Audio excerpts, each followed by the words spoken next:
Hello, friends, and welcome back to another episode of Super Real Human.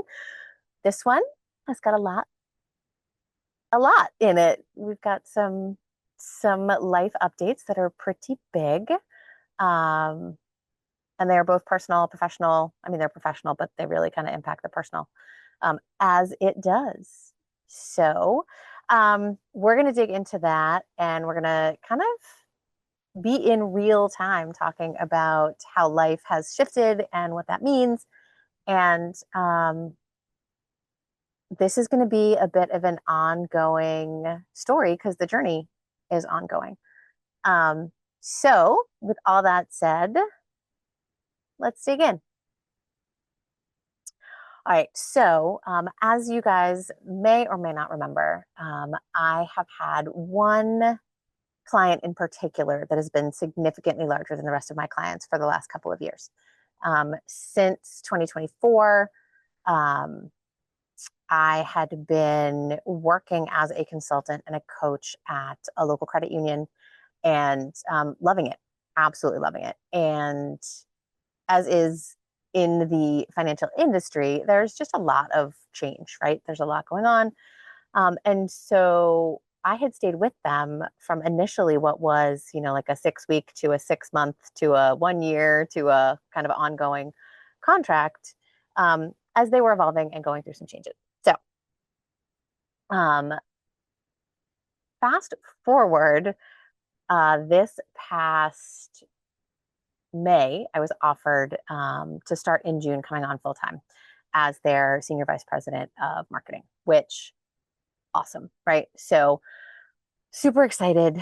And as somebody who has run their own business for, God, 11 and a half years, you might imagine that there was some internal turmoil and hesitation. So, half of me was like, oh my God, this is so exciting. This is great. I haven't done this, have a role internally somewhere in this capacity for almost, 12 years. And then there was the other part of me that was like, what on God's green earth are you doing? Like, you value your freedom and flexibility so much. You love tackling different things every day. You love supporting different clients. Like, what are you thinking about? So it's been an interesting spring. It's been an interesting spring. And I'll be honest, I struggled with like, what do I come on to the podcast and talk about? Because I'm trying to work through these things internally. And perhaps it would have been helpful to get on and talk to y'all about this. Um, but I really sort of kept to myself a little bit. Because one, I wasn't sure how it was going to feel internally. There were some things I anticipated, and I'm going to get into that in a second. But I also worried, even though I say, whatever, the older you get, the less what you give. I actually cared about how it would come across to my clients, past, present, and potential, right? Because I was having some conversations about working with folks. So I worried about how that would come across, right? If I make this big, huge announcement that I've taken this really significant role in one organization, what does that mean? And I did get a lot of questions. What does it mean for Super Real Human? What does it mean for this person and that person and this company and that company? And what does it mean for my kids? And I'm like, my girls who are both in college, 9 months out of the year doing their own thing. They're like, yeah, mom, go for it. I don't have sporting events to go to all the time. I mean, I do follow my niece and nephew and go to as many of their games as I can, but I'm not in that same capacity as mom. Anyway, so I was worried. Fair enough, right? I had expectations and I had some fears, and I want to get into those. And again, like I said, this is an ongoing journey, but I want to talk about sort of what I expected and what a month then change, almost a month and a half into a full-time role after running my own business successfully for 11 and a half years. But what does it actually look like, right? So let's start there, and then we'll continue this conversation. But for today, we are going to talk about sort of what I anticipated, sort of my assumptions, my expectations, my fears that I was having, when I was sort of hemming and hawing, and what today's reality is. So, what I expected to go through this extreme period of grief and almost like embarrassment, a little bit of shame,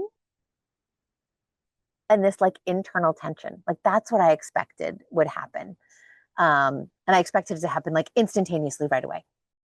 I expected that I had talked and promoted and supported people starting their own businesses, growing their own businesses, supported other companies, and was so loving and living this independent, you know, single mom business owner life. And yes, it it was my identity, right? It was and is to some extent who I am, right? I am always going to be entrepreneurial. I'm always going to have that mindset. And I kept it up, right? During the really hard times. I mean, the really hard times when debt kept growing and, COVID, when clients, just about all of them closed for quite some time, right? There were some hard parts. And I would say, and this is an assumption, but I'm going to take a guess that most small business owners and solopreneurs encountered those hard spots. And, I think when you decide to keep going no matter what, because the benefits, right? Showing my girls that they can do whatever they want in life, that it's going to be hard, but they can survive and they can get through and they can persevere and thrive through any situation.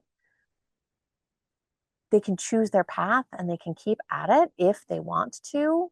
That to me was priceless. Priceless. I showed myself a lot. I taught myself a lot in those almost 12 years. And I really thought there was going to be some serious mourning of what I left behind.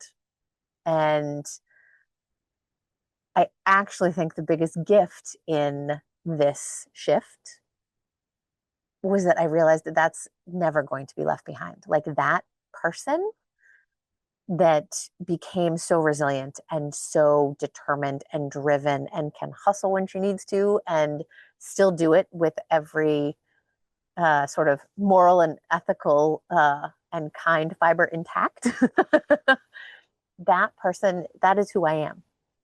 That doesn't actually go anywhere. So the grief I anticipated of like losing this identity, I haven't lost it. And I think part of it is I still have this podcast and I still have this outlet and this venue in which to share experiences and talk to folks and, talk and coach and do the things. I think that's really important. But I learned, I kind of, my eyes were open to the fact that that is who I am. And that was sort of reassuring that my identity isn't tied to what I was doing, the what do you do? I'm not tied to that. I am who I am. And the fact that my entrepreneurial mindset carries me right through to the C-suite. So as part of the senior team, I get to take that to the table every day. I get to share that with my team and that experience and all of that stuff with my team and my colleagues and the organization every day. I freaking love it. It gives me such a different perspective than when I was in corporate and nonprofit life before starting Lila Blue. So this was like a very like kind of a full circle thing for me. So that expectation and that sort of concern that I was going to feel this level of grief that I wasn't sure how I was going to process. So that's one thing, sort of that expectation that did not pan out. The other thing was like, what did I fear? And I feared not having the freedom and flexibility that I had running my own business. And what I learned is that flexibility looks different. So as my own boss, as the decision maker of all things and the keeper of all the things and the doer of all the things, that wasn't really freedom and flexibility. It was in the sense that when my girls were in middle school and high school, I got to show up for them. I got to be there and be the mom that I wanted to be. Now, in the moment, I was like, oh my God, I'm not like obnoxious mom who's sitting there on her laptop and constantly answering emails during games and like at halftime and between meetings. And yes, and that was that flexibility and freedom that I desired in that phase of my life. So that was actually great.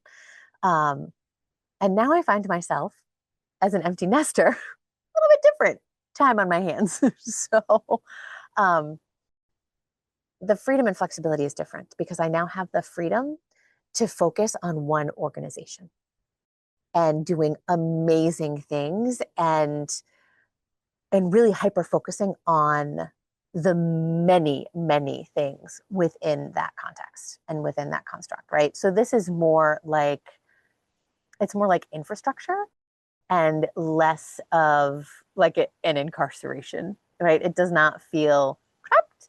It feels very much expansive because there are opportunities to dig in even deeper than when you're a consultant or a coach or a contractor. And I think that's an interesting perspective of being, corporate to being your own business owner to back into an organization on the inside.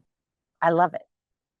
I am loving it. There are moments, but I will say to have colleagues again and to be part of a much larger team as an equal and as a manager and as a mentor in playing these different roles, it I didn't expect it to turn out the way it has so far, but I will say that I'm loving it. What I'm also going to say though is this adjustment not as scary as I thought it was going to be, and that is a relief. If I'm being honest, it's a relief. And back to that grief and that sort of embarrassment or whatever you want to call it that I thought I was going to feel, because I'm someone who likes to take their time making their decisions and hates to be wrong. And I was afraid that it was going to feel like I had been wrong for so long. And what I want to share, especially if you are in a similar journey, right? Or if you have run your own thing for X, it doesn't matter how long, really, like 6 weeks, 6 years, 6 decades. If you have done your own thing and you are contemplating a shift for whatever reason, right? Um, it can be out of necessity, it can be out of benefit, it can be because you're looking for something different, it could be because you're burnt out but don't want to step away from working altogether. I will say a little bit of all of those held some truth for me. It is scary until you do it, kind of like when you're jumping off a diving board or like going cliff jumping or something, right? Like things are scary until you do it, or can be scary until you do them. And I will say that it was the right decision at this point in my life. And I will also say that I have the time to work on the things that I have wanted to do because I am not worrying 1000% of the time, where does this client lead, right? Where does this relationship go? When does this relationship end? When do they, when do I walk away because they don't need me anymore? Because that was one of the things that I was always cognizant of with clients is if I'm not serving you well, I don't want to be taking up time, taking up space, taking up resources, right? So there was always that constant worrying in the back of your mind, even when my plate was full and I wasn't even thinking about taking on other clients. Always in the back of your mind as a business owner, you're like, what's next? Because what if, right? There's that constant what if. So things look different and things feel different. But when I have free time, right, I have time to focus on new things, right? So I'm going to start riding my motorcycle, which I've had my license for almost 5 years and have never ridden on the road. So I'm going to do that, right? Like we're going to make gluten-free sourdough this winter, come hell or high water, right? We are going to like travel more and do more and learn to sail and do these things in that off time that even if I wanted to, there wasn't time for it, right? I'm going to work on conferences and I'm going to work on showing up and I'm going to work on creating and writing the things I have wanted to write for years that seemed so aligned, but I didn't have the time or the mental capacity to do it. So, um, this episode is all about it's not always so scary. And transitions and shifts are normal and natural and a part of life. And, I don't know what the future holds. I am happy where I am. I am excited to see where we can take this, and how I can help and support this organization from the inside 100% and then some. And also what lessons that I can bring to you all in this shift, right? And I want to share about the entrepreneurial things that I've learned, or that I developed over the years, and that mindset of mine and how it translates back into corporate. Because I think that is a golden nugget that nobody talks about enough, because you're either corporate or you're independent, or you're corporate or you're this. And I don't think it's that cut and dry. And that's something new. So, my friends, thanks for listening. And I look forward to taking you on this journey as it continues. And then, holding my feet to the fire for doing some of those things that I want to do in that off time. Start checking some of those things off. And then who knows where this journey will go? Maybe it'll come back around. But for now, I am loving life in the C-suite. All right, friends, stay tuned. I've already got some interesting nuggets up my sleeve. Some of these lessons, some of these things that I've learned as an entrepreneur that have been like super powerful already in this role, ways to look at things a little bit differently. It's going to be a fun journey, and I hope you stick around and you stick with me on it. Also, we'll keep you up to date on traveling. We're getting ready to move all the kids back into college. Listen, in like between 4 and 6 weeks, they're all going back to school. But I got one who's going to be graduating in the spring, and that to me blows my, like, from college, blows my mind, like that we're there already. So, be lots of trips to and from Miami perhaps this year. We shall see. All right, friends, stay tuned. Thanks for being here, and I hope you stick around. Talk soon.